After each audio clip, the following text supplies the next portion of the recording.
Hello there, beautiful people, and welcome to The Simple Life. My name is El, and in today's episode, we're making baby back ribs. I know, if you're a city boy or gal like me, barbecue at first might be a little intimidating. You don't have the right equipment, you don't know how to use a smoker, your barbecue isn't as tender and delicious as you might have at a restaurant. But we're here to fix this. And the best part is, besides our grill, which is actually optional, we're using exclusively equipment from Ikea.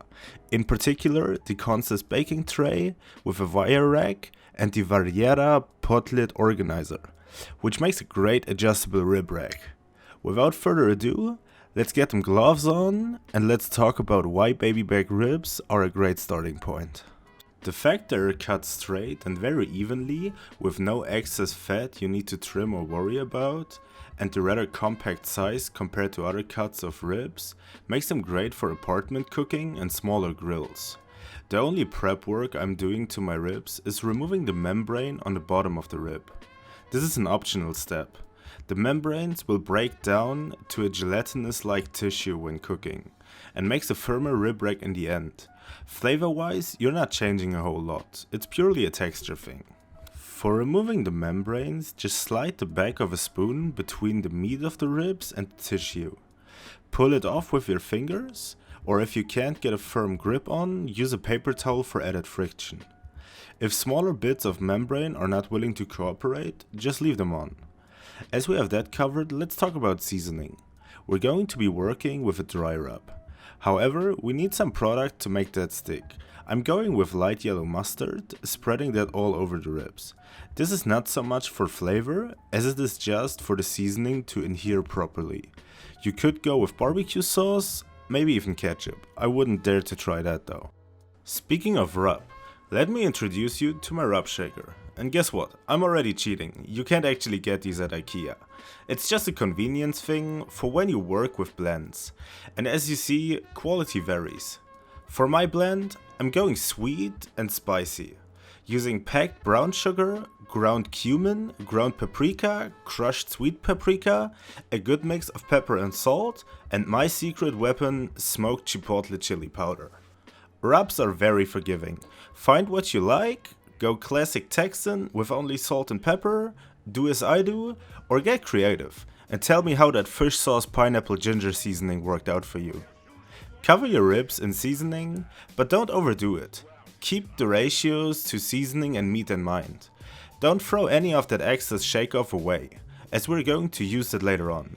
Cover your ribs and set in the fridge for a few hours up to 2 days for the seasoning to penetrate all through your meat. And here I come to you again cheating, presenting a smoker box that isn't from Ikea either.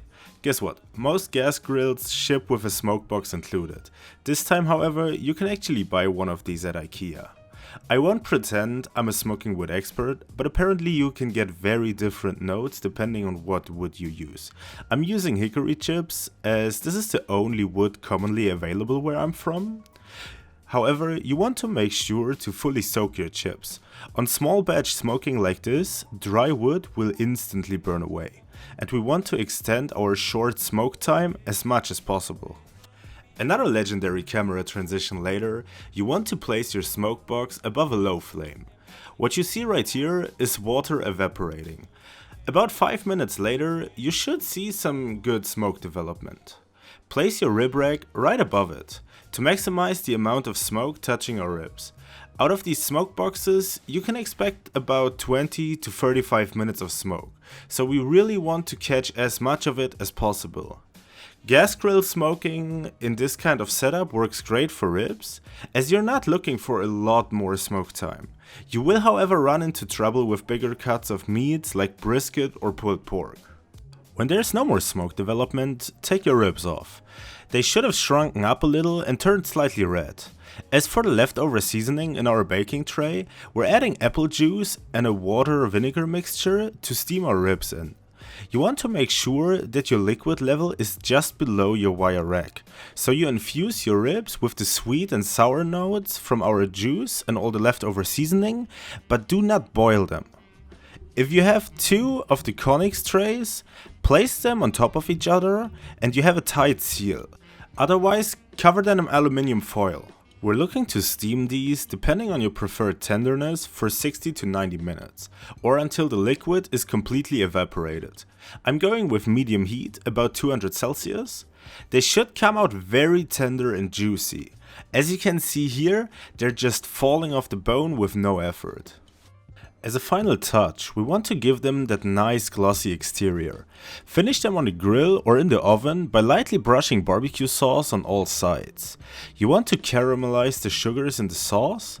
That way it thickens up into a sticky glaze, and the overly sweetness from the barbecue sauce mellows out.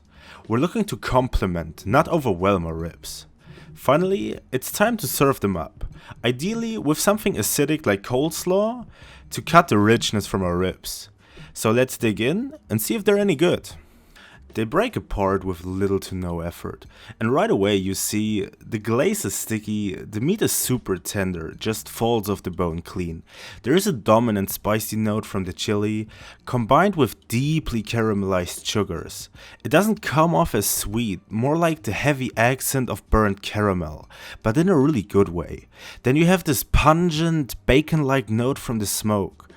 Everything just screams to be paired with bourbon. I really hope I could take some of the fear out of balcony or apartment barbecue, and I suggest you give it a shot.